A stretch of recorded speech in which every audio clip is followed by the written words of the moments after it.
Bienvenue à tous dans cette nouvelle vidéo où aujourd'hui on va apprendre à comment tracer ces niveaux.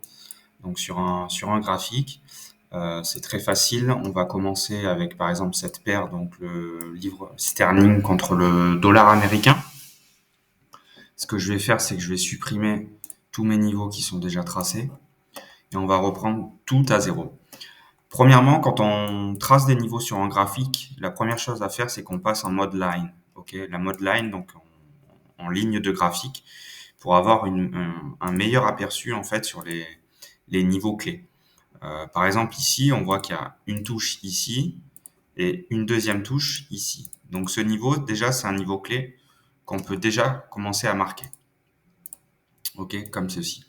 Moi, ce que je fais, c'est que les niveaux weekly, monthly, daily, je les mets en bleu comme ça. Je les mets en bleu turquoise comme ça ça me fait un repère. Ok. Ensuite, quand on trace des niveaux, on peut les tracer sur à peu près les 10 dernières années, même si il est recommandé de commencer tout à gauche du graphique, d'accord? Tout à gauche du graphique. Et puis petit à petit, on part ensuite vers la droite. Ok, donc on va commencer comme ça pour vraiment être tracer ces niveaux de la meilleure manière possible, d'accord? Donc ici, je vois qu'il y a un niveau avec une touche, deux touches, d'accord? Donc ce niveau, on peut le marquer. Ici, il y a un autre niveau, une touche ici, deux touches ici, d'accord?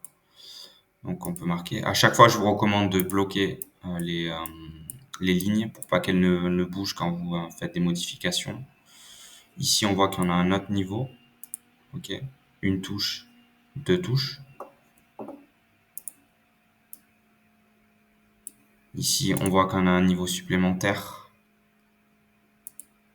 une touche, deux touches. Et on a aussi ici une touche, deux touches. Alors on voit que le prix n'est pas venu clôturer sur le niveau, mais si on passe ici avec les bougies candlestick, on voit clairement que le niveau a été touché. D'accord?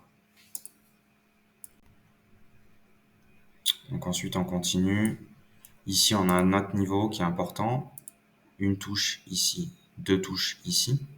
D'accord?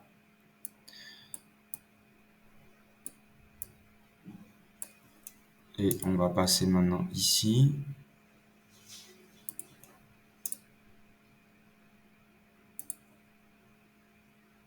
On a un niveau qui est important. Donc ici, un rejet, deux rejets, trois rejets. Ok? On a un autre niveau qui est important qui est ici. Une touche, deux touches, trois touches. D'accord? Maintenant, on peut passer en weekly. En weekly, par exemple, sur les 8 dernières années, on va commencer à tracer nos niveaux également, donc depuis 2016. D'accord? Donc ici, j'ai un niveau à tracer. Pourquoi? Une touche, ici, une touche là, deux touches là. D'accord? Toujours quand vous tracez vos niveaux, en fait, ce qui est important de faire, pour bien comprendre, c'est que vous avez par exemple une résistance ici.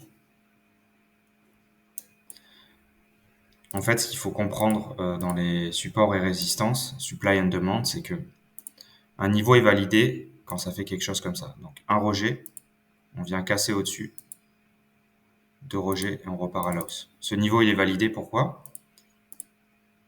Parce que ici, on vient toucher une fois et on revient s'appuyer une deuxième fois. Donc c'est un niveau qu'on va pouvoir marquer sur les prochaines, les prochaines, les prochains temps. Cette configuration-là est plus forte qu'une configuration comme ça.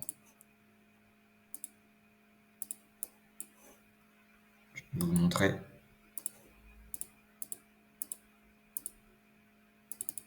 Ça a plus de puissance que ça. D'accord?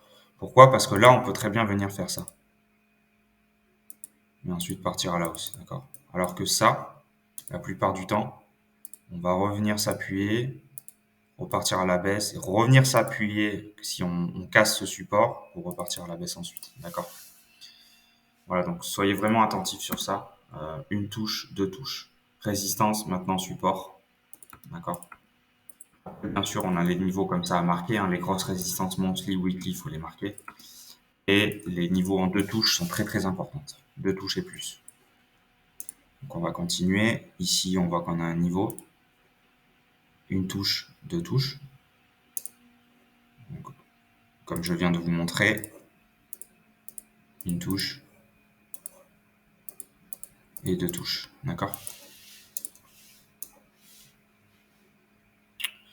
Donc ensuite, on regarde quel niveau on peut tracer en plus.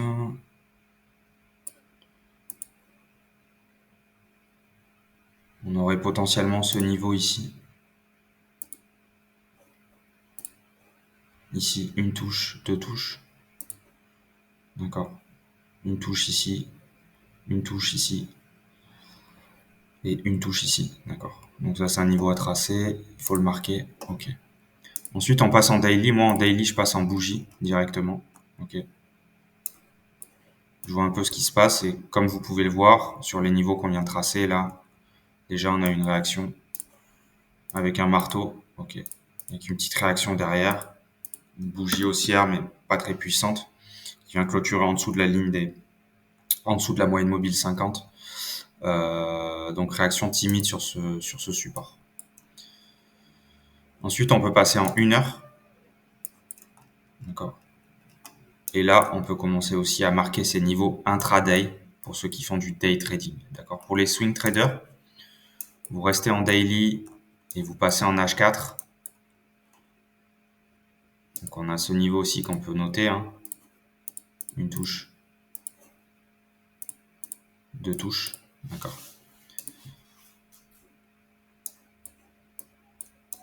Donc là, je suis en H4. Le H4, je le mets en rouge, moi, pour me faire vraiment comment dire, un repère sur mes zones. OK. Et là, on voit clairement que en H4, on est sur une tendance baissière court terme. Pourquoi? Parce qu'on vient faire des plus hauts plus bas et des plus bas plus bas, tout simplement. D'accord. On voit qu'on vient rejeter avec une belle bougie d'avalement baissière la moyenne mobile 50. En termes de trading, quand vous avez tracé vos niveaux, ce qui est important à faire, c'est ensuite se mettre des alertes sur les niveaux clés. D'accord. Donc venir se mettre une alerte ici pour ensuite attendre des signaux pour shorter. Alors il y a 3 types. Ici, on voit que le niveau il n'a pas été touché. Hein. On parle de zone et non pas de ligne. Moi, je sais que j'aime bien tracer des lignes. Après, les niveaux correspondent plus à des zones. Euh, voilà, j'aime bien tracer les lignes avec des petites zones par-dessus, comme ça. Il existe trois styles de touches sur les supports clés. Donc, je m'explique. On va avoir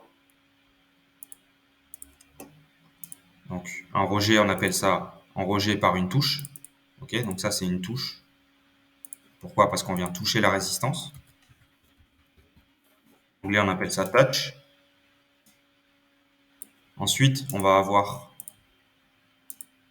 un gap. Qu'est-ce que c'est un gap? C'est on ne touche pas la résistance, on vient fermer juste avant. Comme on voit ici sur cette bougie-là. On ne touche pas, on vient fermer juste avant. Ça, c'est un gap. Et un overlap, c'est quelque chose comme ça. Hop, et on revient fermer. Un overlap, c'est c'est un peu comme un fake out en fait. On vient clôturer sur le dessus. Mais tout de suite après, on a une bougie baissière. D'accord? Donc ça, c'est un fake out, c'est une chasse au stop. Donc on appelle ça un overlap. Donc un chevauchement. D'accord? Ça, c'est les 3 styles de contact que vous allez avoir sur des résistances ou sur des supports. Il faudra être vigilant par rapport à ça, il faut les connaître. D'accord?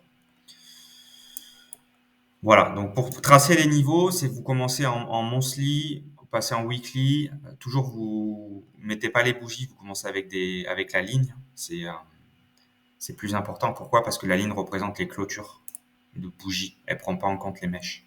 D'accord? Et après en daily, vous passez avec les bougies, d'accord? Où là vous tracez vos niveaux. Et ensuite pour les swing traders, vous tracez vos niveaux en H4 et pour les day traders, vous tracez pour finir vos niveaux en H1. Ok. Donc je vais vous montrer. Par exemple, si je passe en H1,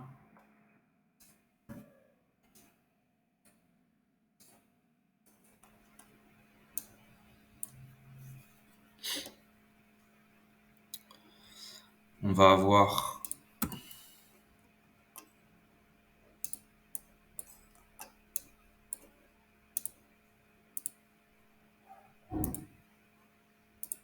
ce niveau-là à tracer.